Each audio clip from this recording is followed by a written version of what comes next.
More on the impact of this ruling on the upcoming election and other political matters. I'm joined now by Lekan Ogunfowora, a political analyst. Mr. Ogunfowora, thank you for joining us on the countdown. Do you think that based on this ruling by the Supreme Court, the coast is clear for elections to hold on the 25th of February?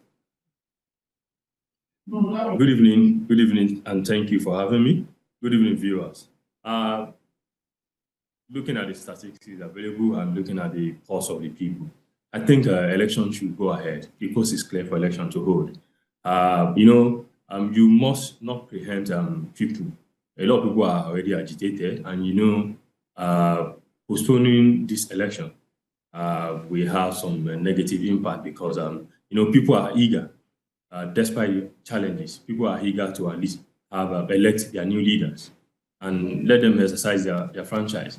So I think postponing the election may even cause some agitations and even give some political gladiators opportunity to try and game the system. Remember what happened in 2019. So I think as long as INEC is ready, which I believe they are ready, and they are experienced, this is not the first time they are coordinating election in Nigeria. So I think the course is clear. I think election should go ahead. Let's explore the political dimensions of this. We're hearing the APC presidential candidate commending governors for standing by the people. Is this a sign that the move indeed was truly political to frustrate his chances in this election? Well, if you know Asiwaju very well, Asiwaju Bola Ahmed Tinubu has always been with the people. He's a man of the people.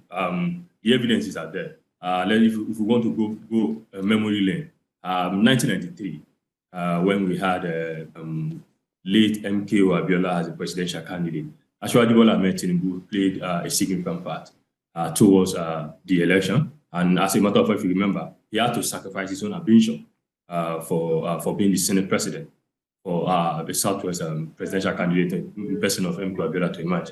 So if you look at this antecedent, after even the announcement of the election, he was at the forefront of NADECO, leading and ensuring that joining hands with other national leaders at that time. Some of them are alive, some of them are late. I'm sure you've listened to Professor Wole Soyinka, a very intelligent and without any doubt, one of our best brains that we have exported within and outside Nigeria. He has made comment, and Soyinka, for instance, doesn't make comment just to please anybody. So Asiwaju Bola Ahmed Tinubu has always been a man of the people.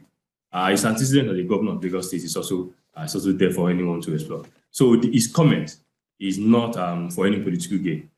His comments are genuine comments based on who he is and that we've known. You can pretend, but a man, you can't pretend for a certain number of years. We have seen him as a man of the people before 1993. And 1993, 1999, 2007, up to date. That's over 30 years. He has been at the forefront. And I'm sure you've listened to another brain, one of his protege, Babatunde Raji Fashola, that I call a professor of public administration in terms of performance. He has also made several comments about him. And these are people with credibility. So Asiwaju Bola Ahmed Tinubu's comment in Ogun State, precisely, where he talk about it and says it in Yoruba that he feels the pulse of the people because remember he's a son of a market leader. So I know when you talk about the grassroots people, you are talking about those in the market. So his mother is close to grassroots.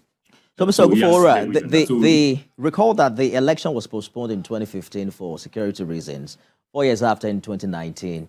On the morning of election was when INEC was talking about logistical challenges, and that election was also postponed. If you look at what is happening right now, there is another logistic challenge when you consider fuel scarcity. This has also caused anger and frustration amongst the people. What kind of immediate solution are you recommending to ensure that the people also can participate freely at the poll?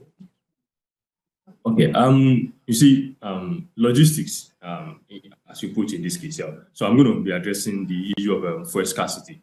You and I know, evidences are there that this fuel scarcity is actually political.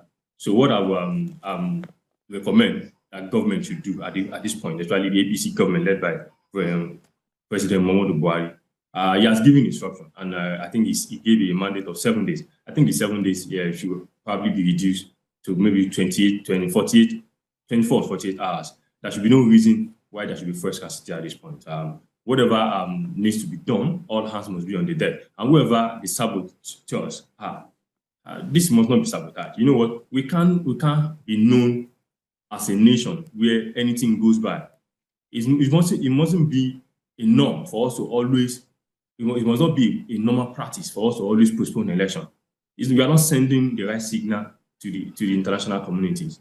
The date for the election was set more than 2 years ago, so we had all the time in the world to prepare. And again, the fuel scarcity is for government to deal with. That's not the problem of INEC. And I'm also aware that INEC has tried to partner with the transport management and with the park management system for Lagos. And I'm sure they also have logistic arrangement with other transport systems in other states.